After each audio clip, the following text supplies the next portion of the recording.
एक बहुत अच्छा काम और मैंने वहां किया है कि जहां जहां अभी पिछले 62 के बाद जो घटना है वही चाइनीज ने जो बदमाशी की है, 67 की तो ऐसी घटना है कि हमने लगभग 1200 से ज्यादा चाइनीज मारे और चाइनीज 2 दिन तक व्हाइट फ्लैग लेके खड़े रहे।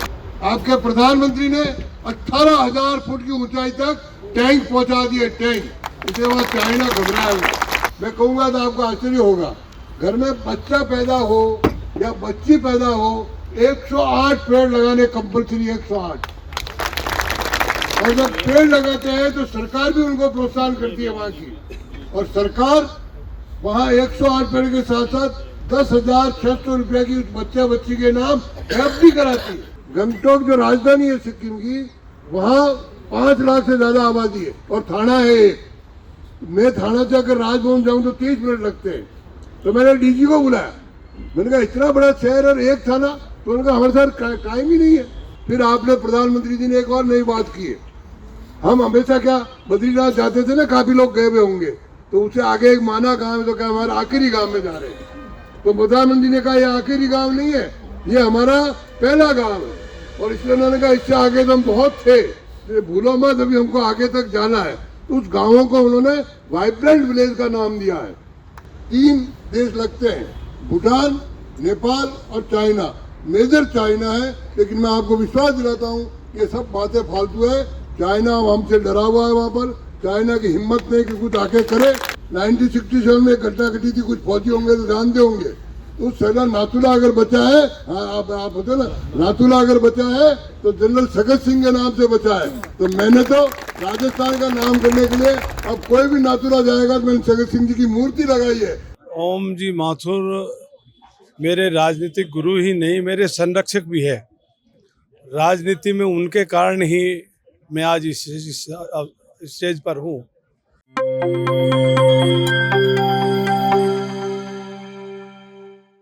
राजस्थान की यात्रा पर आए सिक्किम के गवर्नर ओम माथुर आज 2 जनवरी को वापस रवाना हो गए। दिल्ली जाते समय उनका हरियाणा की सीमा में कसोला चौक के पास भव्य स्वागत किया गया। किशनगढ़ बास के पूर्व विधायक रामहेत यादव की अगुवाई में भाजपा के सैकड़ों पदाधिकारी कसोला चौक पहुंचे और राज्यपाल की अगवानी की। राज्यपाल का जन्मदिन मनाया, ढोल नगाड़ों के साथ राज्यपाल के साथ उनके जन्मदिन में शामिल हुए।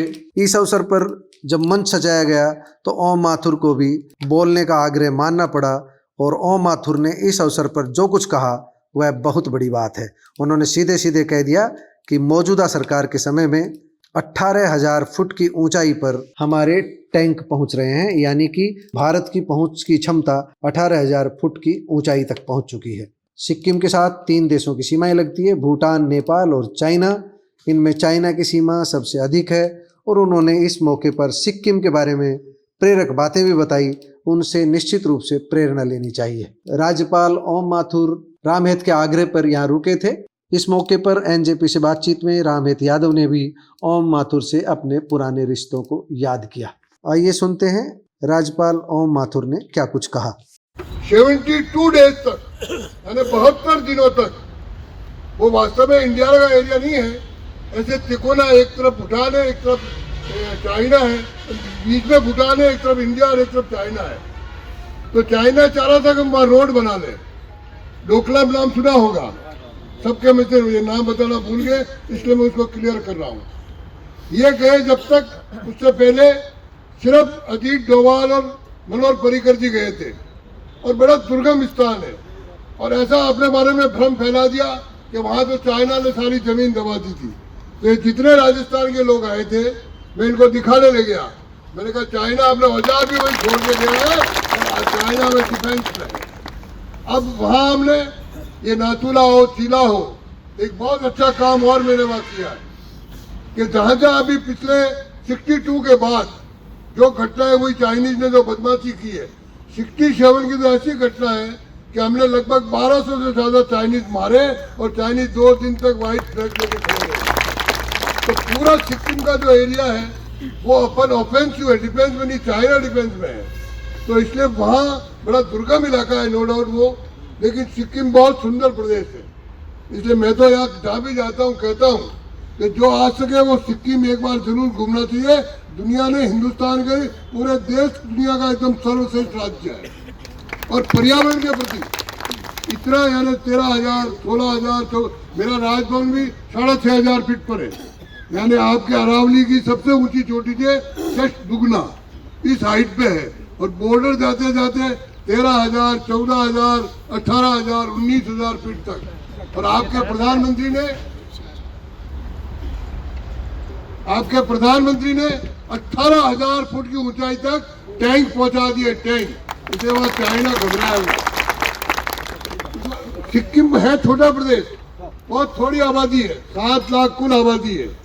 और 7 लाख में 10 से 12 लाख पर ईयर प्रति वर्ष टूरिस्ट आते हैं, लेकिन पर्यावरण के प्रति बड़े कमिटेड है वो। आप सोचोगे कभी, मैं कहूँगा तो आपको आश्चर्य होगा, घर में बच्चा पैदा हो या बच्ची पैदा हो 108 पेड़ लगाने कंपल्सरी, 108। और जब पेड़ लगाते हैं तो सरकार भी उनको प्रोत्साहन करती है वहाँ की। और सरकार वहाँ 108 पेड़ के साथ साथ 10,600 रुपये की बच्चा बच्ची के नाम FD कराती है। और वो FD के माध्यम से बच्चा पूरी पढ़ाई करता है तो उसको अपने काम के लिए एक मोटी रकम मिल जाती है। वहाँ पक्षी गोद ले सकते हैं, पशु गोद ले सकते हैं, आप और भी कुछ काम कर सकते हैं। महिला प्रधान है, स्टेट गवर्नमेंट की ओर से 50% रिजर्वेशन महिलाओं का है, लेकिन उससे भी ज्यादा है। चाइना 5 किलोमीटर 8 किलोमीटर है, वहाँ हमारी ग्राम पंचायत है। वहाँ की अगर सरपंच से मिलोगे तो PhD की हुई है, MPhil की हुई है, MA की हुई है और बच्चे संभालती है सब। लेकिन सबसे बड़ी बात, महिला प्रधान होने के बावजूद भी 1.5 साल से मैं वहाँ रह रहा हूँ, एक भी जीरो क्राइम है, महिला संबंधित क्राइम जीरो है। ट्रैफिक वायलेंस जबरदस्त है, ट्रैफिक बिल्कुल कंट्रोल एकदम, यानी कोई भी ट्रैफिक का वायलेंस नहीं कर सकता। वहाँ अगर आप घूमोगे तो कई बार तरीके से सिपाही SP का चालान करता हुआ मिल जाएगा आपको। कोई भी टेढ़ी मेढ़ी मोटरसाइकिल नहीं चला सकते। उसके साथ साथ पेड़ों को बचाने के लिए, प्रकृति को बचाने के लिए कई तरह के मेले लगाते हैं वो। और आज तक यानी 12 लाख टूरिस्ट आते हैं, मुझे 1.5 साल में एक भी टूरिस्ट की कंप्लेंट नहीं मिली। ऊपर रहने वाले भी, गंगटोक में भी उन्होंने मकान बना रखे। गंगटोक जो राजधानी है सिक्किम की, वहाँ 5 लाख से ज्यादा आबादी है और थाना है एक। मैं थाना से अगर राजभवन जाऊँ तो 30 मिनट लगते हैं। तो मैंने DG को बुलाया, मैंने कहा इतना बड़ा शहर और एक थाना, तो उनका हमारे साथ टाइम ही नहीं है, हमको तो सारे नफरी कंट्रोल करने के लिए तो हम नफरी लगानी पड़ी, बैरिक बना रखे। तो इतना सुंदर देश है, कहीं पे भी आपस में झगड़े नहीं। देश का प्रदेश है, सॉरी देश बोल गया। और ये सिक्किम अपने आज़ादी के साथ नहीं आया, सिक्किम आया है बाद में। 16 मई 1975 में आया सिक्किम, और अभी 50 साल पूरे हुए सिक्किम को अपने देश में आए हुए। तो सिक्किम के नाते प्रदेश इतना सुंदर प्रदेश। और इस समय प्रधानमंत्री जी सेना में, सिक्किम के राज्यपाल को एक और थोड़ा अलग से पावर है 30AF का, उसमें सेना के जो पैसा दिया हुआ है सद्भावना मिशन। तो सेना जनता से कैसे कांटेक्ट हो, जनता में आपस में सेना और सामंजस्य बना रहे, इसलिए सेना के स्कूल बनानी है, कहीं अस्पताल बनाना है, कहीं रोड बनानी है, कहीं सामुदायिक भवन बनाना है, तो वो सारा पैसा भी सेना के माध्यम से मेरे हस्ताक्षर से जाता है। तो उसका भी बहुत बड़ा उपयोग हो रहा है। फिर आपने प्रधानमंत्री जी ने एक और नई बात की है, हम हमेशा क्या बद्रीनाथ जाते थे ना, काफी लोग गए हुए होंगे, तो उससे आगे एक माना गांव है, तो क्या हमारे आखिरी गांव में जा रहे हैं। तो प्रधानमंत्री ने कहा ये आखिरी गांव नहीं है, ये हमारा पहला गांव है। और इसलिए उन्होंने कहा इससे आगे तो हम बहुत थे, भूलो मत, अभी हमको आगे तक जाना है। तो उस गांवों को उन्होंने वाइब्रेंट विलेज का नाम दिया है। और वाइब्रेंट विलेज का मतलब वहाँ की जनता माइग्रेट होकर नीचे नहीं आवे। तो इसके बाद शिक्षा की सुविधा, रोड की सुविधा, चिकित्सा की सुविधा, हर प्रकार की सुविधा, कनेक्टिविटी पूरी, ताकि वाइब्रेंट विलेज में भयंकर पैसा आ रहा है। और मेरे राज्य में यानी सिक्किम में 46 गांव है वाइब्रेंट विलेज, जो बिल्कुल 10-12 किलोमीटर के रेडियस में चाइना बॉर्डर पे बसे हुए। 3 देश लगते हैं, भूटान, नेपाल और चाइना। मेजर चाइना है, लेकिन मैं आपको विश्वास दिलाता हूँ ये सब बातें फालतू है। चाइना हमसे डरा हुआ है, वहाँ पर चाइना की हिम्मत नहीं कि कुछ आके करे। और मैंने तो वहाँ नाथुला को राजस्थान के नाम कर दिया है। 1967 में घटना घटी थी, कुछ फौजी होंगे तो जानते होंगे। तो सरदार नाथूला अगर बचा है, हाँ आप बताओ ना, नाथूला अगर बचा है तो जनरल सगत सिंह के नाम से बचा है। तो मैंने तो राजस्थान का नाम करने के लिए अब कोई भी नाथूला जाएगा तो मैंने सगत सिंह जी की मूर्ति लगाई है ताकि ध्यान रहे पूरी दुनिया को, और राजस्थान में तो बड़ा प्रभाव भी हुआ उसका। तो जनरल साहब की मूर्ति लगाई है। तो इसलिए रामेश जी आप जब भी कार्यक्रम मांगोगे दूंगा जरूर, लेकिन आज भारत माता की ओम जी भाई साहब जिंदाबाद, ओम जी भाई साहब आपने कार्यक्रम कर लिया। तो ओम माथुर से कब से क्या रिश्ता रहा पुराना राजनीतिक, आप वो बताएंगे थोड़ा सा? मैं ओम जी माथुर मेरे राजनीतिक गुरु ही नहीं, मेरे संरक्षक भी है।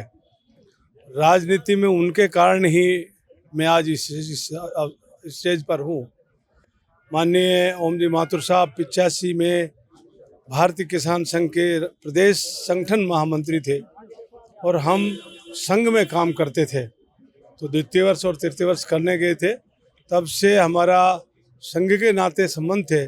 फिर आप राजनीति में आ गए संगठन मंत्री के नाते, तो आपने एक गार्जियन की भूमिका निभाई, एक पिता की भूमिका निभाई और एक संरक्षक की भूमिका निभा करके मेरे जैसे छोटे कार्यकर्ता को 4 बार 5 बार विधायक का चुनाव लड़ाया, बहुत सारे पदों पर रखा और आज भी उतना ही स्नेह करते हैं।